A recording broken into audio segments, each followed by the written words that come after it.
Hari ini temanya adalah Abraham ya dalam Alkitab dan kisah Ibrahim dalam Al-Quran. Saya bawakan tema ini karena sebulan ini full saya dapat pertanyaan dan WA juga pesan-pesan lah ya. Karena ada satu film yang masuk ke Indonesia, lalu ada anggota dewan yang minta di take down.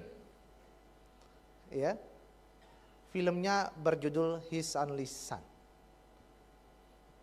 Nah, begitu banyaknya pertanyaan, akhirnya kalau dijawab satu-satu, itu kan buat saya mubazir begitu ya. Lebih baik ya saya jawab satu-satu lalu saya kumpulin jadiin materi dan dijadikan pengajaran. Saya buat materi ini bukan berarti saya mau mengcounter ya orang yang mau men-take down His Only Son. Tetapi ini adalah penguat bagi kita semua. Mungkin saja ada teman-teman ya orang-orang Kristen yang belum tahu kisah Ibrahim dalam Al-Quran. Jadi saya kasih tahu sejarahnya. Ini hanya untuk menguatkan iman anak-anak Tuhan, para orang Kristen.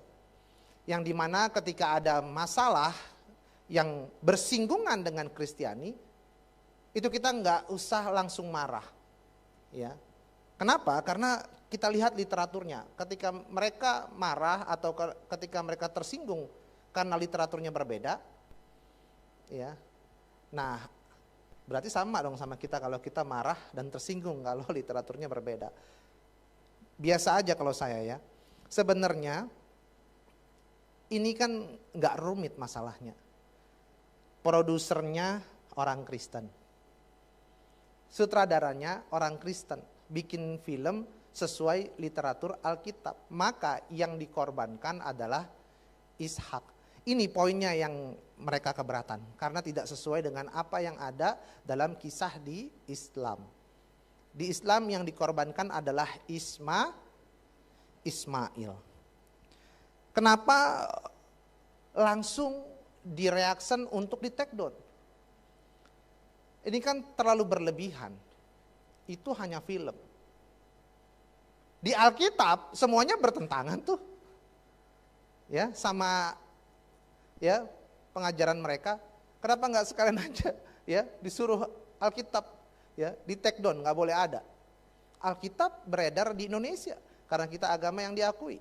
Berarti kalau filmnya menurut Alkitab ya nggak perlu di take down. Ya. Harusnya gampang ya, mereka tinggal buat aja film yang sama, tapi versi Islam, versi Muslim yang dikorbankan adalah Ismail. Masih ingat nggak film The Passion of Christ? Ya, itu sungguh fenomenal. Mereka tersinggung. Kenapa? Karena tidak sesuai dengan ajaran Islam. Karena Yesus yang disebut mereka adalah Isa Al-Masih tidak mati di salib. Tetapi tanggapan Muslim pada saat itu elegan. Ya. Untuk menampung kegelisahan umat Islam terhadap film yang fenomenal itu, mereka membuat film yang berjudul The Messiah. Yang berkisah tentang Yesus Kristus dalam versi Islam, juga dalam versi Injil Barnabas. Itu keluar tahun 2007. Nah itu tanggapannya elegan gitu ya. Jadi karya dibalas dengan karya. Biarkan penonton yang memilah atau memilih. Jujur aja ya, kalau tanggapannya takut mengganggu iman dari orang-orang Muslim. Jujur aja nih, kalau saya masih Muslim, segede apapun itu film, saya gak bakal masuk ke bioskop itu. Saya akan cari film lain. Ya. Tapi kenapa harus take down? Jadi sekali lagi, kalau mau berkomentar atau menanggapi, balaslah dengan karya. hari ini kita akan buka dan saya akan bahas Abraham menurut Alkitab, juga Ibrahim menurut Al-Quran secara singkat, jelas, dan padat. Kiranya teman-teman mengerti.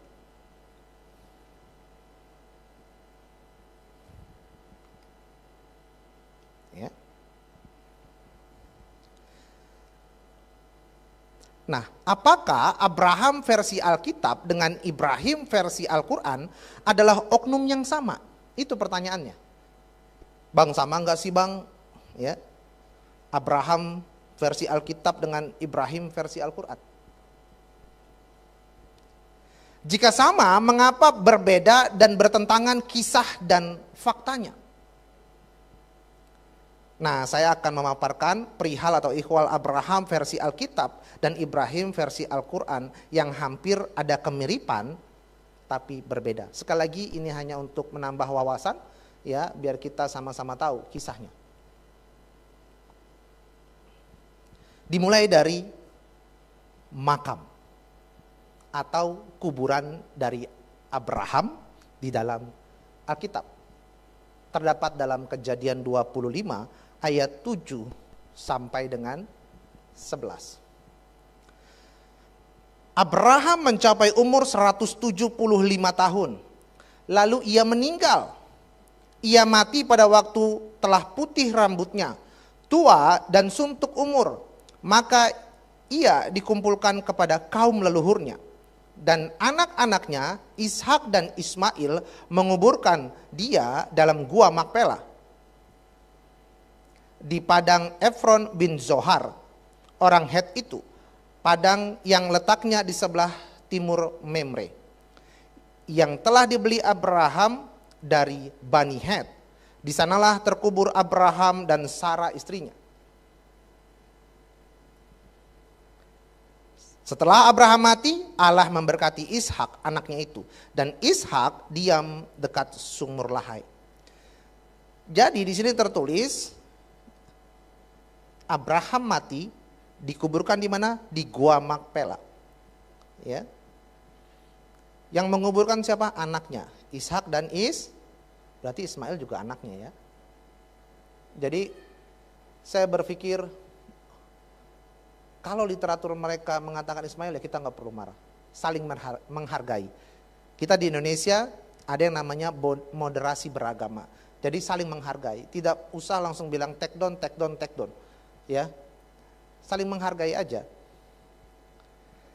Itu dalam Alkitab. Kita lihat Ibrahim di dalam Al-Quran, kita akan cari tahu apakah ada kisah kematiannya ataupun makamnya. Di dalam Al-Baqarah ayat 125. Dan ingatlah ketika kami menjadikan rumah itu Baitullah, tempat berkumpul bagi manusia dan tempat yang aman, dan jadikanlah sebagian makom Ibrahim tempat salat. Dan telah kami perintahkan kepada Ibrahim dan Ismail, bersihkanlah rumahku untuk orang-orang yang tawaf, yang iktikaf, yang ruku dan yang sujud. Jika kita lihat di dalam Quran surat Al-Imran ayat 97, di situ tertulis padanya terdapat tanda-tanda yang nyata, di antaranya makom Ibrahim. Saudaraku terkasih, makom Ibrahim, apakah ini kuburannya atau makamnya, begitu ya?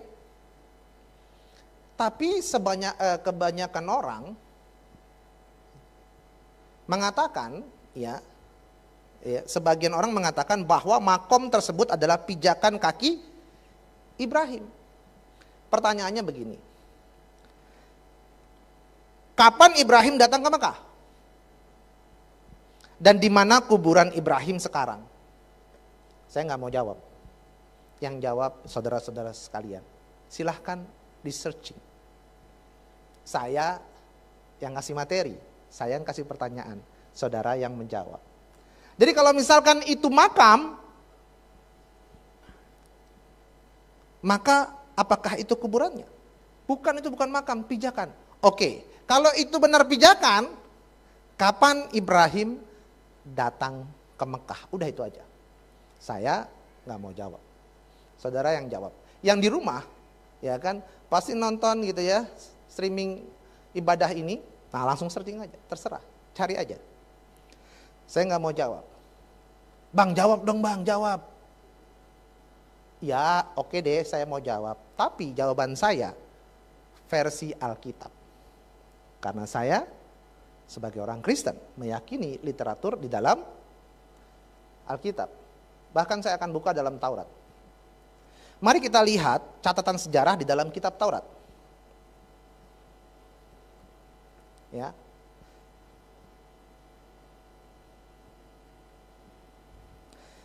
Antara Mekah ke Yerusalem itu kalau diukur jauhnya kurang lebih 1236,19 kilometer. Ini sejarahnya ya, atau jaraknya gitu ya. Ini sejarah Abraham, benarkah pernah ke Mekah gitu ya. Jarak sejauh ini ya, bisa nggak ditempuh? Ini posisi Yerusalem. Nah ini posisi Mekah. Kira-kira ditempuh bisa nggak ya pada waktu itu? Mungkin naik ontak gitu, kayaknya susah. Naik pesawat belum ada. Naik motor juga belum ada. Naik mobil apalagi belum ada. Jadi kapan? Begitu ya.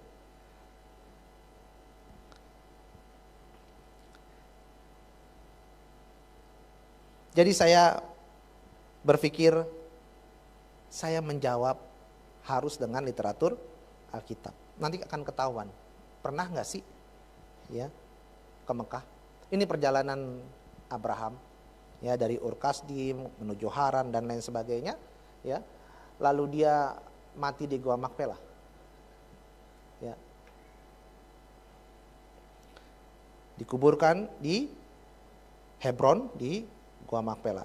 Nah, secara singkat saya akan rangkum seperti ini.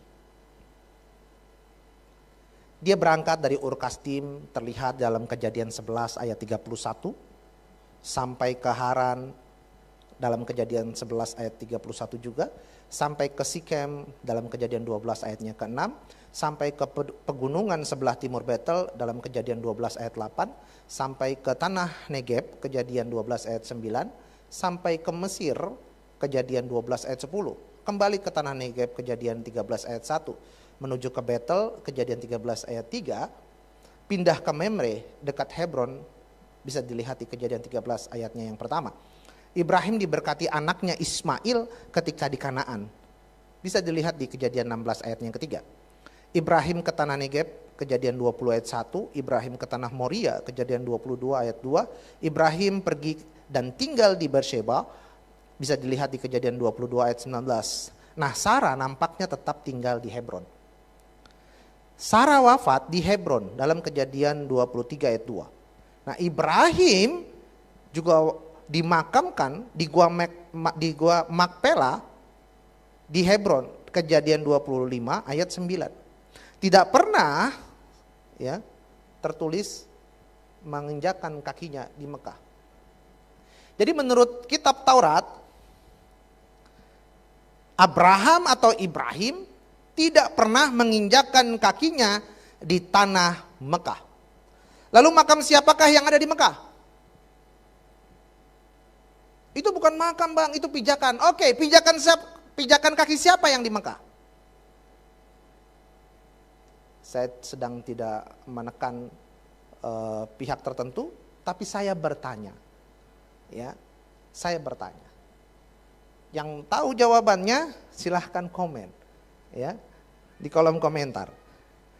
Oke, itu masalah kematian dan kuburan Abraham. Sekarang kita lihat bapak kandung dari Abraham atau yang disebut Ibrahim oleh umat Islam.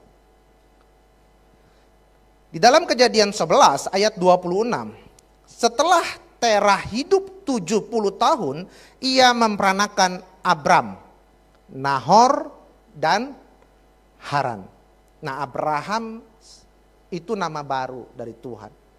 Nama sebelumnya adalah Abram. Bapaknya namanya Terah. Itu dalam Alkitab. Kita lihat di dalam Al-Quran.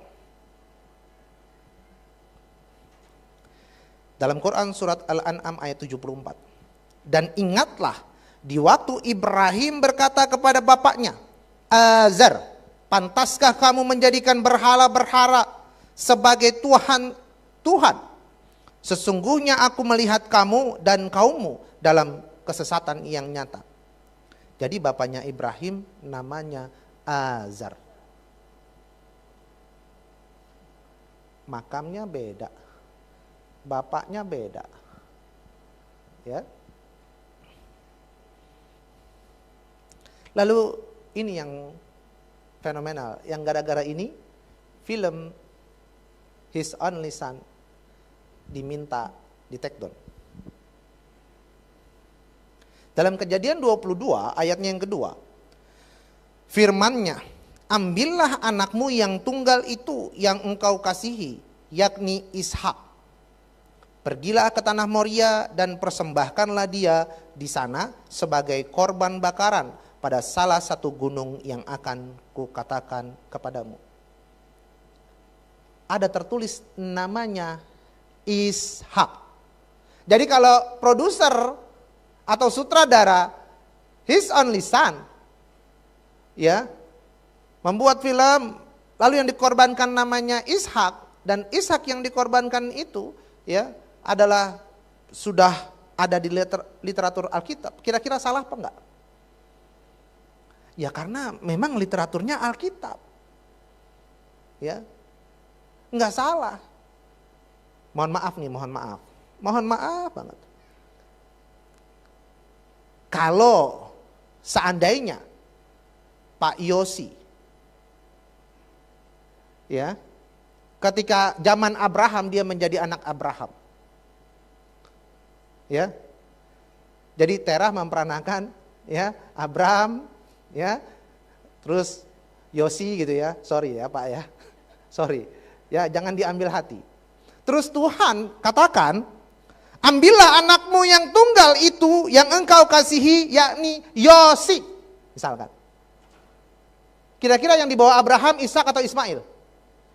Ya Abraham nurut Tuhan dong. Ya kan? Nurut Tuhan.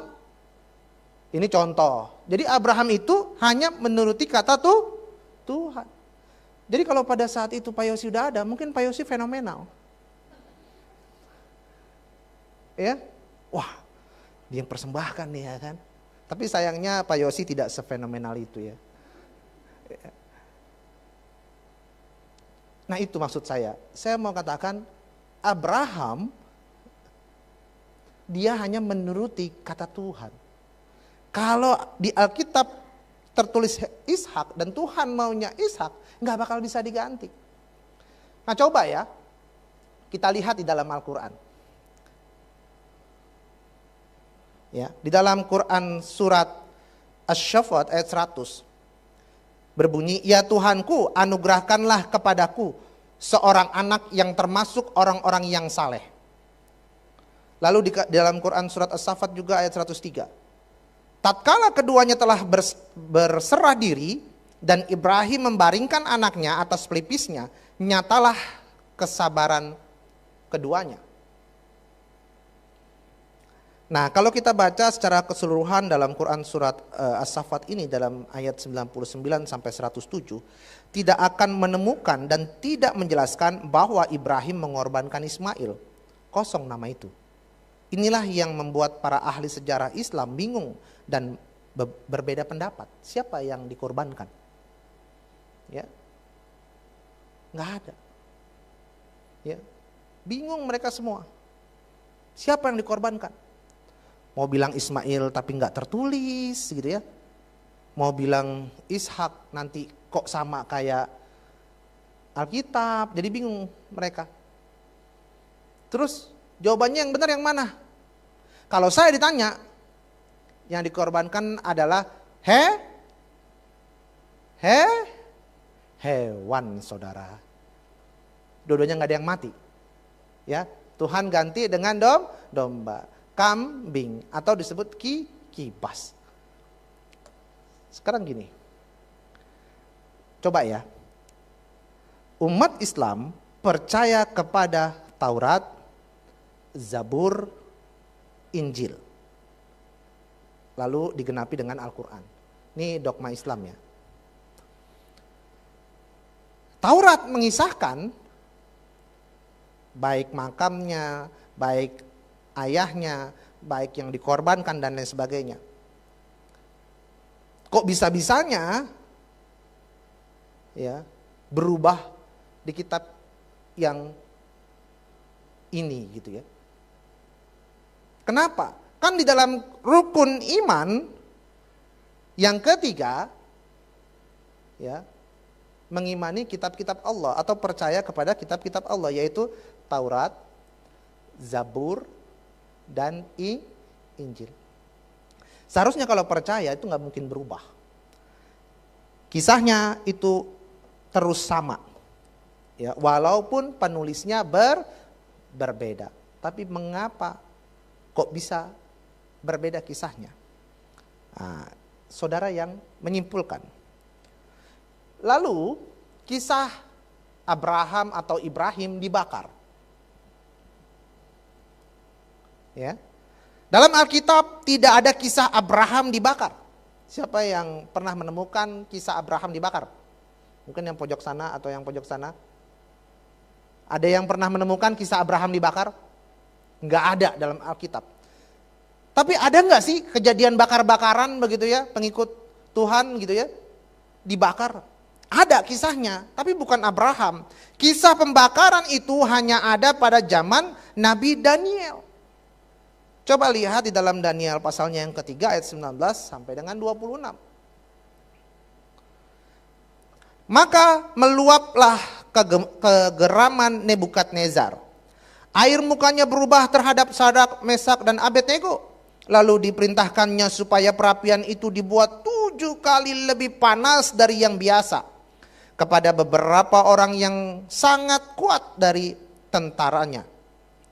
Dititahkannya untuk mengikat Sadrak, Mesak, dan Abednego dan mencampakkan mereka ke dalam perapian yang menyala-nyala itu.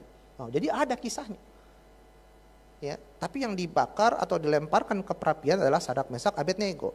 Lalu diikatlah ketiga orang itu dengan jubah, celana, topi, dan pakaian-pakaian mereka yang lain dan dicampakkan ke dalam perapian yang menyala-nyala. Karena titah raja itu keras, dipanaskanlah perapian itu dengan luar biasa, sehingga nyala api itu membakar mati orang-orang yang mengangkat Sadrak, Mesak, dan Abednego itu ke atas. Tetapi ketiga orang itu, yakni Sadrak, Mesak, dan Abednego, jatuh ke dalam perapian yang menyala-nyala itu dengan terikat. Kemudian terkejutlah Raja Nebukadnezar lalu bangun dengan segera. Berkatalah ia kepada para menterinya, bukankah 3 orang yang telah kita campakkan dengan terikat ke dalam api itu?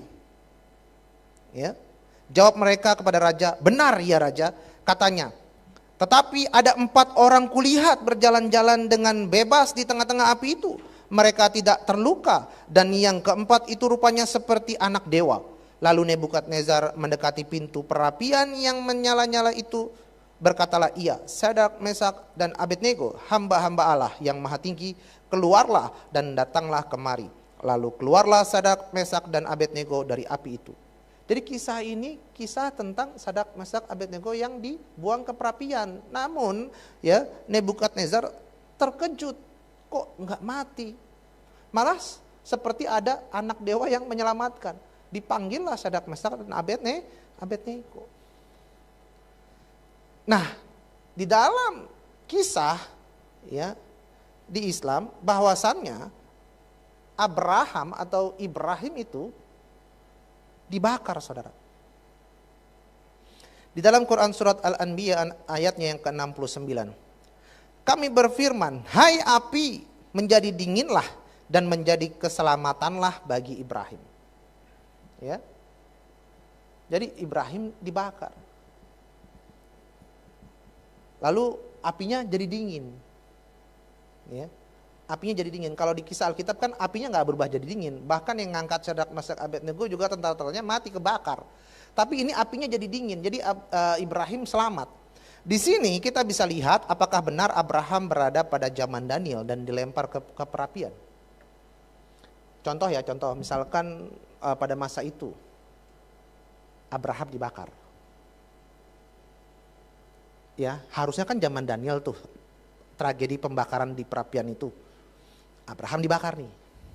Terus tiba-tiba Daniel lewat.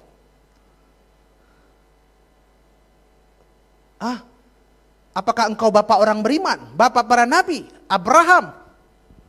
Abraham menjawab, ya itu aku. Bapak, maaf, Anda salah zaman, Pak. Anda salah zaman. Bapak mending balik lagi. Ini zaman saya, Bapak. Ini zaman saya. Ini Daniel, Bapak. Ini Daniel. Ya, bisa begitu tuh. Ya. Karena salah zaman.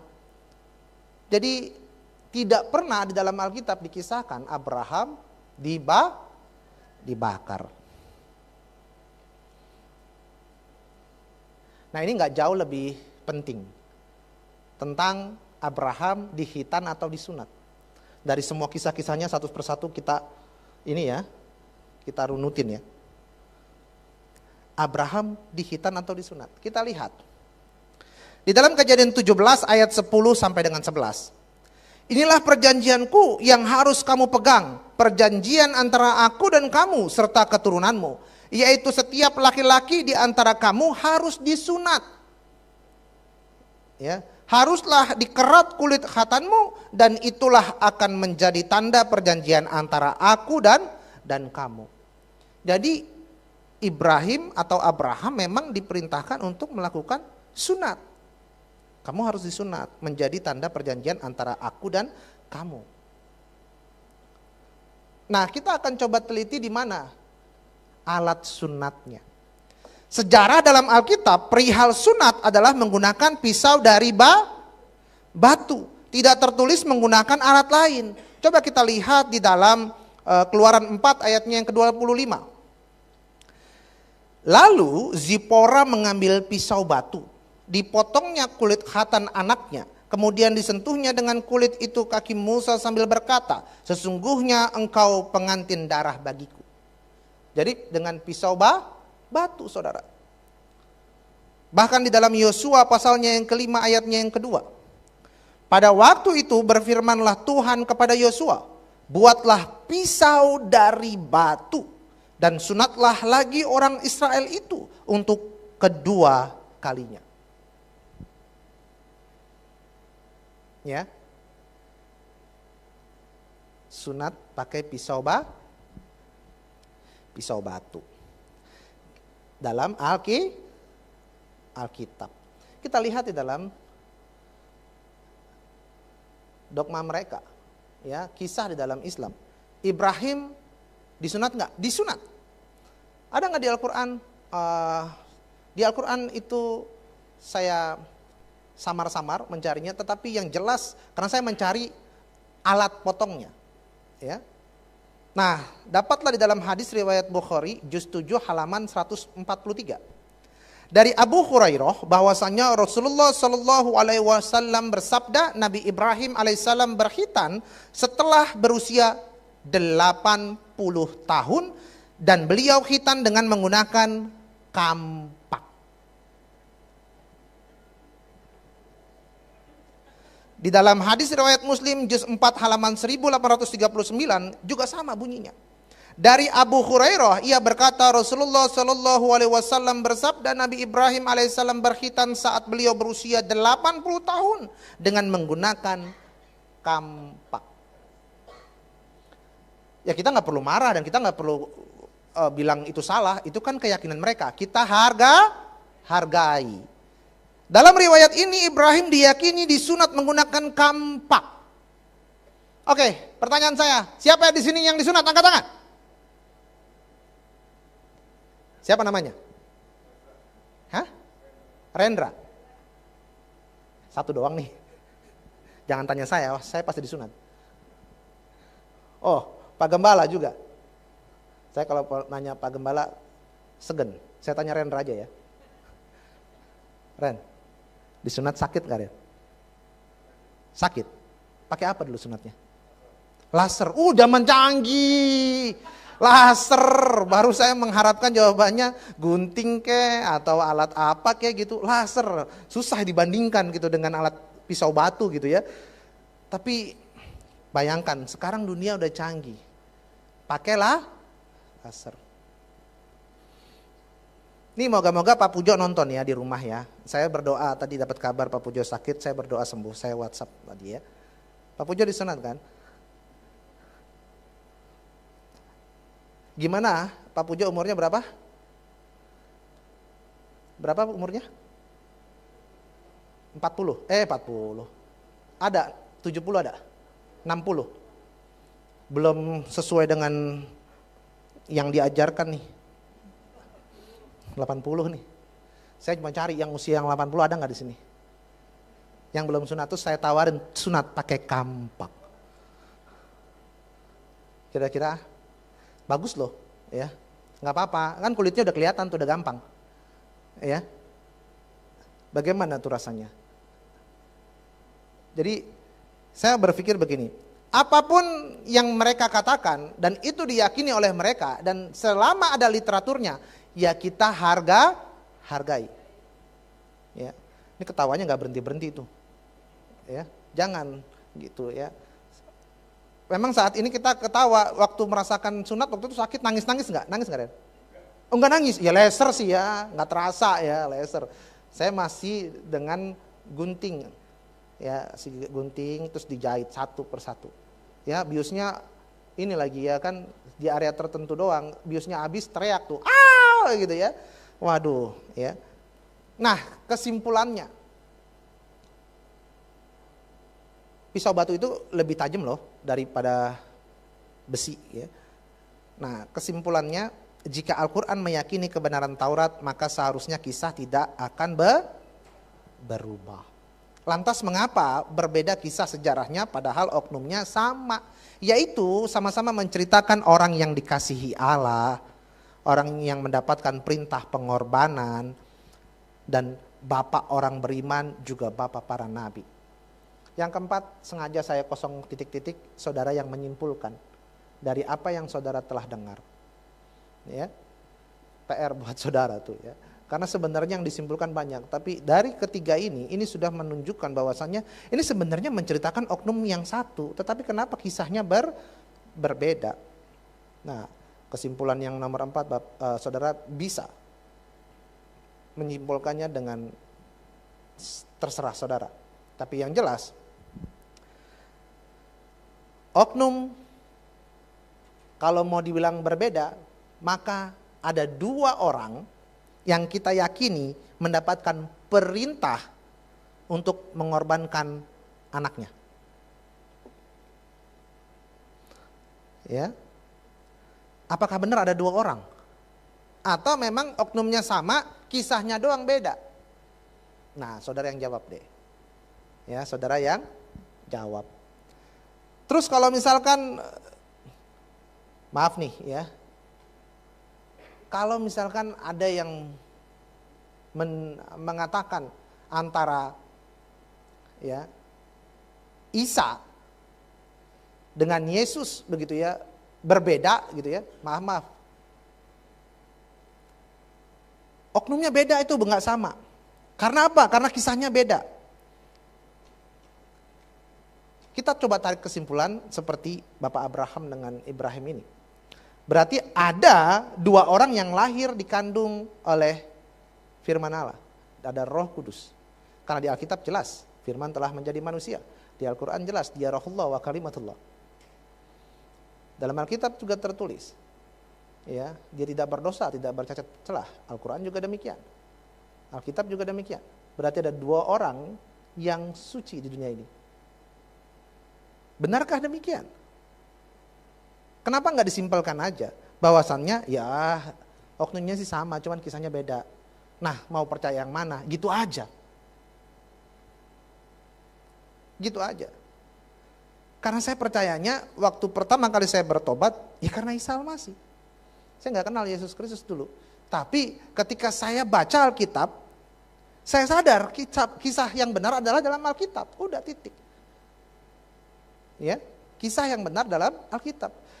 Ini kisahnya apapun itu, ya terserah. Saya udah nggak percaya. Ya. Bagaimana dengan Al-Quran yang dalam bahasa Inggris? Yesus Kristus itu di situ tertulis Isa Al-Masih di situ tertulis Jesus Christ. Nah itu oknumnya beda lagi tuh berarti. Ya. Gimana tuh? Lalu kemarin rame-rame begitu ya. Ada pengumuman libur untuk tahun depan. Ada 27 hari libur. Dan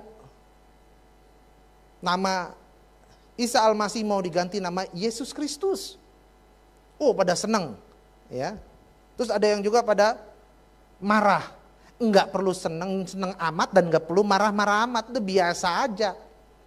Ya. Simple aja. Jika namanya Isa, ya berarti berkarya atas nama Isa. Esensinya enggak berubah. Jika memang nanti terganti dengan nama Yesus Kristus, juga biasa aja. Ya, nama itu nggak berubah esensinya, tetap Tuhan. Ya, mereka misalkan mereka kan panik, namanya Isa, harusnya bukan Isa Yesus, kebangkitan Isa Al-Masih lah, kematian dan sebagainya, harusnya Yesus Kristus. Ya nggak apa-apa juga, malah semakin bagus kan, buat pemberitaan kabar baik. Ya, nama Yesus Kristus berkumandang mungkin sampai ke istana negara. Biasanya Isa Al-Masih. Terus tiba-tiba Yesus Kristus.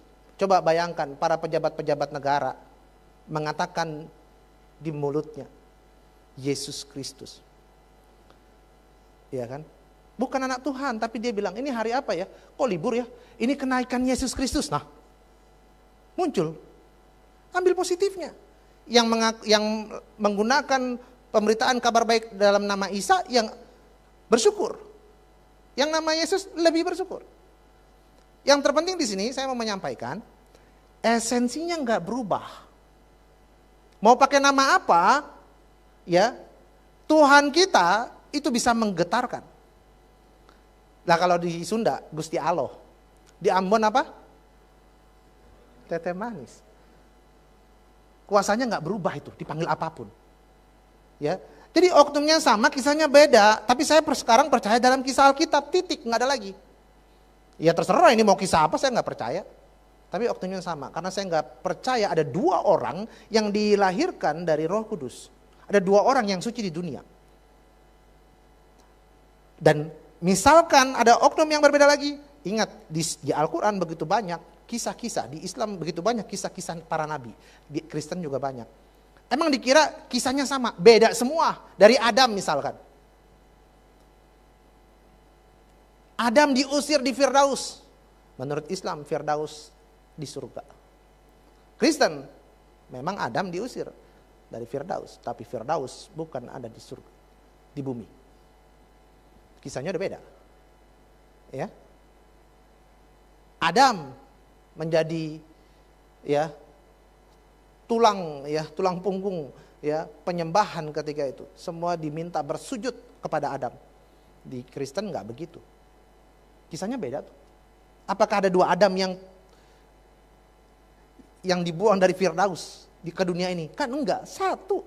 Tapi kisahnya beda. Nah, apapun kisah para nabi, juga Yesus Kristus atau Isa Al-Masih dalam agama selain Kristen, saya nggak percaya. Saya hanya fokus di sini. Oknumnya tetap satu. Contoh lagi, misalkan Salomo. Semua nabi deh sebutin, semuanya ada kisah dan kisahnya nggak mungkin sama. Salomo. Sejak kapan Salomo bisa bicara dengan para jin dan punya pasukan jin? Dia bisa bicara dengan hewan, dia bisa bicara dengan pohon. Bahkan di Indonesia ini luar biasa.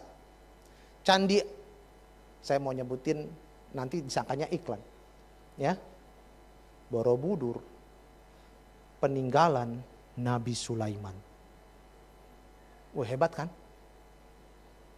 Kisahnya beda. Dia menceritakan oknum yang sama. Ya saya hanya fokus ke oknumnya dengan cerita yang ada di Alkitab. Daud juga sama. Ishak, belum Nabi Idris dalam Islam. Kristen di dalam Alkitab disebut Henok. Namanya beda tapi oknumnya sama. Ya, kayak Yesus, Isa, Yohanes, Yahya. Kayak begitu aja. Yitro, Su'aib. Itu kan mertua Musa disebutnya. Ini Syuaib. Ya, kisahnya beda. Dia mau mengisahkan tentang Salomo, tapi kok begitu? Ya saya nggak percaya, saya percayanya sekarang menurut Alkitab.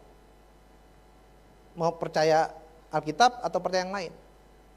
Nah, kalaupun ada yang membanding-bandingkan kisahnya, karena kisahnya itu akhirnya orang itu mengatakan oknumnya berbeda, saya tetap hargai. Saya tetap hormati, ya. Tapi bukankah perbedaannya cuma sedikit, tapi persamaannya begitu banyak. Perbedaannya cuma dia nggak mati di kayu salib, dia dilahirkan di bawah pohon kurma, ibunya bernama Maryam, saudara Harun. Kayaknya perbedaannya cuma segitu doang deh. Persamaannya begitu banyak. Dia kalimatullah, dia rohullah, dia tahu hari kiamat, dia suci, ya, dia terkemuka di dunia dan di akhirat dan lain sebagainya. Persamaannya begitu banyak. Tapi perbedaannya yang sedikit itu menjadikan oknum ini bisa berbeda. Tetap saya hargai. Tapi keyakinan saya tetap teguh bahwasannya semuanya itu tokohnya cuma satu, kisahnya yang berbeda, dan saya hanya percaya yang ada dalam Alkitab. Beres. Sudah selesai?